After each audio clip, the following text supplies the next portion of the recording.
नमस्कार साथियों, आप सभी का स्वागत है। मैं डॉक्टर हृदय चौधरी।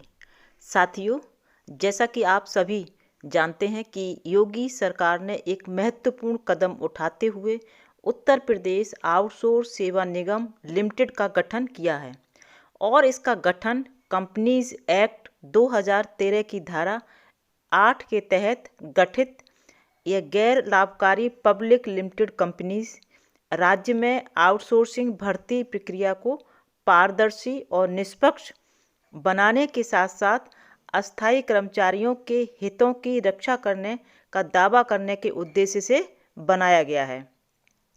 जब से आउटसोर्स सेवा निगम के गठन की घोषणा मुख्यमंत्री योगी आदित्यनाथ जी के द्वारा हुई, तब से प्रदेश के लाखों आउटसोर्स संविदा कर्मचारी आउटसोर्स सेवा निगम अपना कार्य कब से शुरू करेगा इसके इंतजार में थे।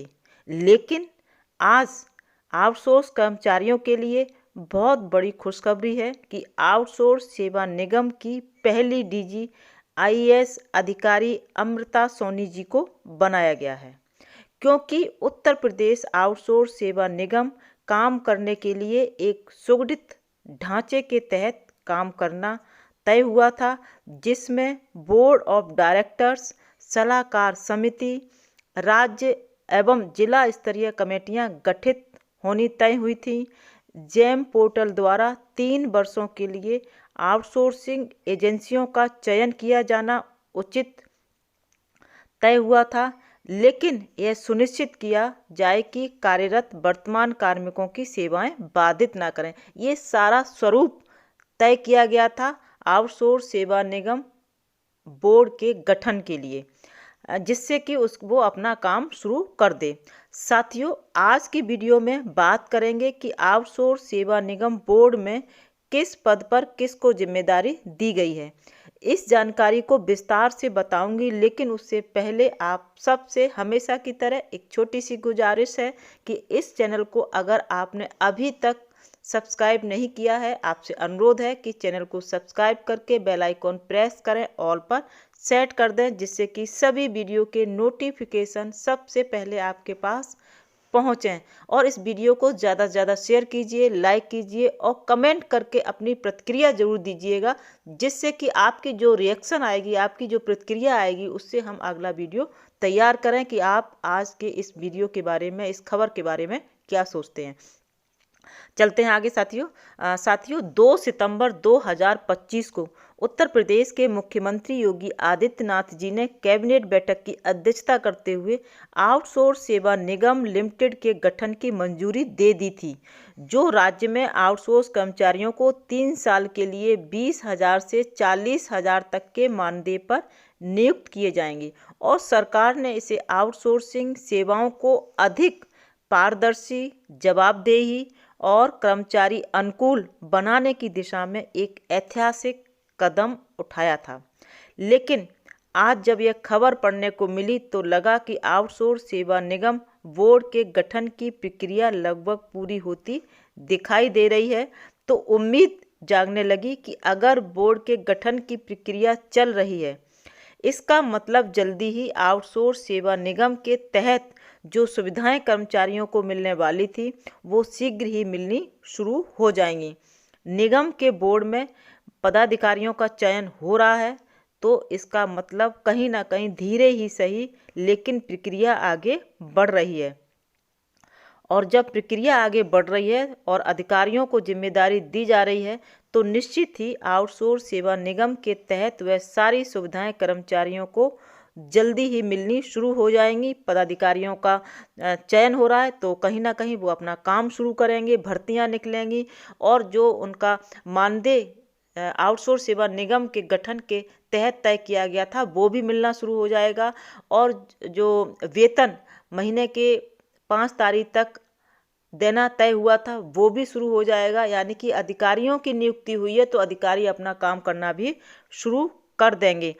और इस आउटसोर्स सेवा निगम की जो सारी सुविधाएं कर्मचारियों को मिलने जा रही हैं, उसकी आस लगाए हुए कर्मचारी काफ़ी महीनों से बैठे हुए हैं। और सबसे बड़ी खुशखबरी उनके लिए होगी समय से वेतन मिलना और बढ़ा हुआ वेतन मिलना। साथियों, मेरे सामने खबर है अमर उजाला की। आप भी यहाँ पर देखेंगे, इसमें साफ साफ लिखा है कि अमृता सोनी बनी आउटसोर्स सेवा निगम की पहली डीजी। अब आप इससे स्वयं समझ सकते हैं कि बोर्ड के अंदर पदाधिकारियों का गठन शुरू हो गया है। इसका मतलब जल्दी ही अधिकारी अपना काम शुरू करने वाले हैं, और जब काम शुरू होगा तो आप सभी को निगम की सुविधाएं मिलने जा रही हैं। इस खबर के ठीक नीचे लिखा हुआ है, मैं पूरी खबर आपको बताऊंगी विस्तार से, जिससे आपको लगे कि हाँ, कि ये सारी चीज़ें आगे बढ़ रही हैं, तो कहीं ना कहीं उनको लाभ जल्दी ही मिलने जा रहा है। इसके ठीक नीचे लिखा हुआ है, इस हेडिंग के नीचे, प्रदेश सरकार ने आईएएस अधिकारी अमृता सोनी को उत्तर प्रदेश आउटसोर्स सेवा निगम का पहला डीजी नियुक्त किया है। वह मुख्य सचिव की प्रमुख स्टाफ ऑफिसर हैं। उन्हें डीजी उत्तर प्रदेश आउटसोर्स सेवा निगम का अतिरिक्त प्रभार दिया गया है।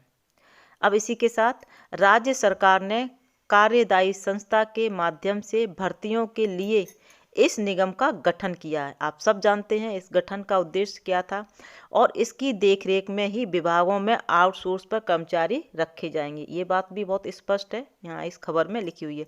अब इसके ठीक सबसे अंतिम में लिखा हुआ है, इसके अलावा अटल राय को सचिव गृह के साथ सचिव सतर्कता का अतिरिक्त प्रभार दिया गया है। गृह विभाग में तैनात 3 विशेष सचिव ए दिनेश कुमार, राकेश कुमार मालपानी और पवन अग्रवाल को सतर्कता विभाग में विशेष सचिव का अतिरिक्त प्रभार दिया गया है। यानी कि 3 पदाधिकारी ये और डीजी, यानी कि 4 पदाधिकारियों की नियुक्ति हो चुकी है आउटसोर्स सेवा निगम के बोर्ड में। अब ये जब नियुक्ति हो रही है साथियों, तो आगे कार्य बढ़ेगा और आउटसोर्स सेवा निगम की भर्तियां भी निकलना शुरू हो जाएंगी। अब कहीं ना कहीं आउटसोर्स कर्मचारियों को वो सुविधाएं जरूर मिलेंगी जिसके इंतजार में वो बैठे हुए थे। तो इस तरह से साथियों कार्य आगे बढ़ता हुआ दिखाई दे रहा है। आउटसोर्स सेवा निगम के जो बोर्ड था, एक सुगठित ढांचा बनाया गया था जिसके तहत आगे कार्य चलेगा, और जब तक वो गठन नहीं होगा तो कार्य आगे नहीं बढ़ रहा था। लेकिन अब गठन की प्रक्रिया शुरू हो गई है, जिम्मेदारियां मिलनी शुरू हो गई पदाधिकारियों को। अब वो जिस पद पर आसीन होंगे वो अपना काम करेंगे। तो साथियों, ये नई सूचना थी आप सभी के लिए जिसका आप इंतजार कर रहे थे। आज की वीडियो में बस इतना ही, फिर मिलते हैं आपके किसी खास मुद्दे को लेकर। तब तक के लिए जय हिंद, जय भारत।